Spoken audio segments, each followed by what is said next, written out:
नमस्कार विद्यार्थियों, मेघराज गुरुकुल में आपका स्वागत है। और आज का वीडियो आपका रीजनिंग का नेक्स्ट वीडियो, जिसमें आज अपन बात करेंगे एनालॉजी टॉपिक के बारे में। एनालॉजी मतलब हिंदी में बोले तो समरूपता।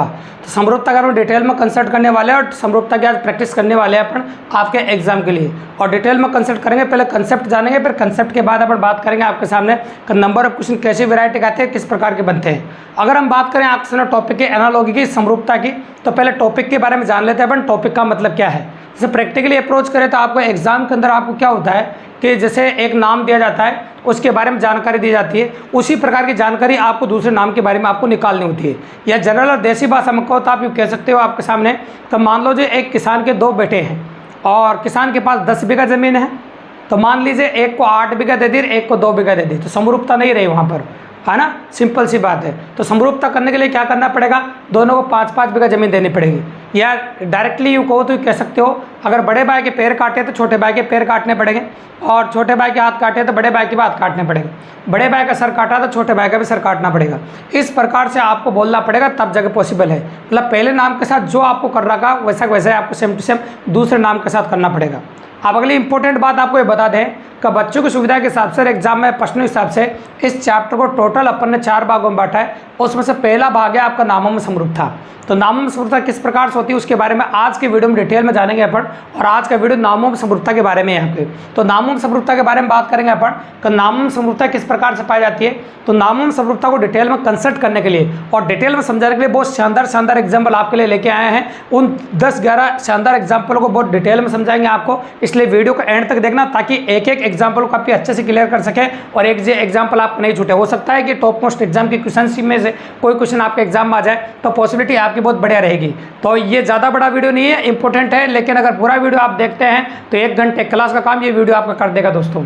क्योंकि नामों में समरूपता को हम डिटेल में कंसल्ट आज इस वीडियो के माध्यम से हम करने वाले हैं। तो चलो शुरू करते हैं। पहला क्वेश्चन अपन, तो पहले क्वेश्चन में आपका लिख रहा है मैगजीन, मैगजीन का लिख रहा है संपादक। तो देखो आप जानते हैं मैगजीन का जो मेन मुखिया होता है वो संपादक होता है। मैगजीन का जो मेन मुखिया होता है कौन होता है, संपादक। उसी प्रकार से नाटक का जो मेन मुखिया होता है, नाटक जो बनाता है, आप जानते हैं मैगजीन जो बनाता है वो संपादक होता है। उसी प्रकार से नाटक जो बनाता है वो निर्देशक होता है। निर्देशक जो होता है वो नाटक बनाता है। निर्देशक नाटक बनाता है, ऐसे कह सकते हैं अपन। निर्देशक जो होता है वो क्या बनाता है, नाटक बनाता है। सिंपल सी बात है। इसके बाद पुस्तक, पुस्तक कौन छापता है, प्रकाशक। उसी प्रकार से फिल्म कौन बनाता है, निर्माता। जैसे पुस्तक कौन छापता है बताओ, प्रकाशक। उसी प्रकार से फिल्म कौन बनाता है, निर्माता। तो आप कह सकते हैं फिल्म बनाता है निर्माता। बिल्कुल सिंपल सी बात है। तो निर्माता जो होता है वो फिल्म बनाता है। इसके बाद अपन बात करें प्रतिमा, मूर्तिकार। प्रतिमा का निर्माण कौन करता है, मूर्तिकार। उसी प्रकार से कपड़े का निर्माण कौन करता है, दर्जी। बिल्कुल सिंपल सी बात है।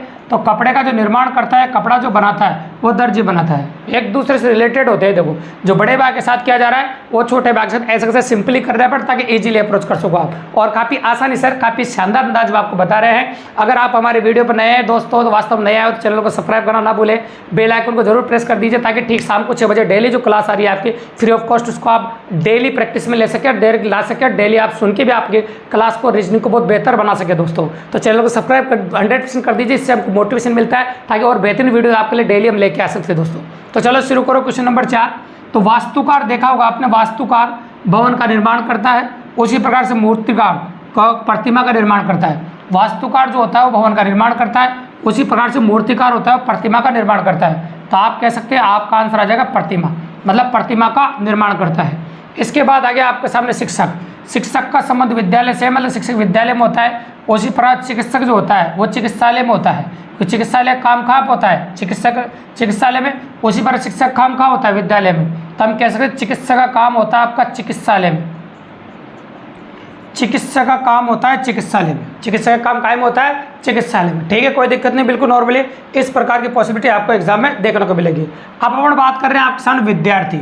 ये जो आपको दिख रहा है विद्यार्थी, तो बताइए विद्यार्थी की अगर हम बात करें आपके सामने विद्या प्लस अर्थी, अब जो कहें आपके सामने विद्यार्थी, तो आप जानते हैं कि विद्यार्थी जो होता है पुस्तक काम में लेता है, मतलब पढ़ता है। तो डाकिया किसको लेके घूमता है, विद्यार्थी पुस्तक को लेके घूम सकता है। तो डाकिया बांटने के लिए डाक को लेके घूम सकता है। तो आप कैसे, डाकिया का जो संबंध है वो डाक से, बिल्कुल सिंपल सी बात है।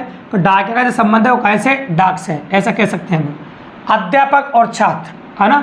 तो अध्यापक छात्र को अध्ययन कराता है, यह अध्यापक छात्र को एक ज्ञान का मार्ग दर्शाता है। उसी प्रकार से धर्मगुरु अपने शिष्य को ज्ञान का मार्ग दर्शाता है। धर्मगुरु जो होता है अपने शिष्य को ज्ञान का मार्ग दर्शाता है, उसी पर अध्यापक के भी जो छात्र होता है वो शिष्य होता है, उसको ज्ञान का मार्ग दर्शाता है। इसके बाद अपन बात करें अध्ययन।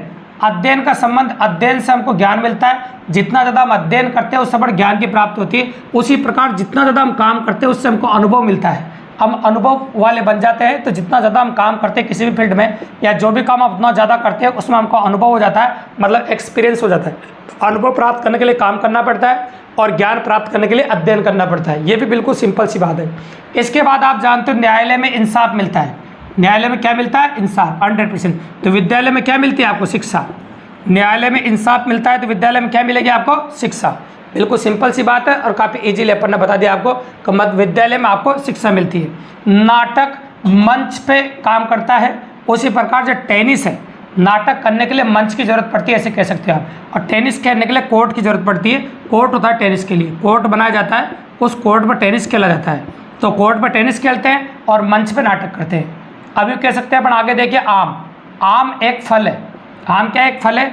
तो आलू इसी प्रकार से कह सकते हैं एक तना है, तने के रूप में आता है। यूँ कह सकते हो आप, जो तना नीचे होता है तना, तो तने के रूप में आलू आता है आपका। ठीक है, कोई दिक्कत नहीं है। इस प्रकार से कह सकते हैं तो जो आलू है वो आपका तने के रूप में आता है और जो आम है वो आपका फल के रूप में आता है। इस प्रकार से अपन कह सकते हैं आपके सामने।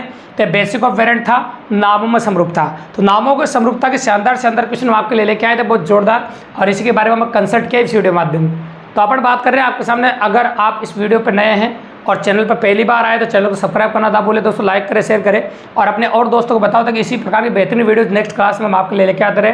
सेकंड टाइप पर अपन बात करने वाले हैं आपके सामने अक्षरों में समरूपता कैसी पाई जाती है, फिर उसके बाद संख्याओं में समरूपता कैसी पाई जाती है। तो उन्हीं के बाद डिटेल में अगली नेक्स्ट क्लास में अपन बात करने वाले हैं दोस्तों आपके सामने। इसी के साथ मिलते हैं टिक्स शाम को 6 बजे नेक्स्ट क्लास में दोस्तों। धन्यवाद।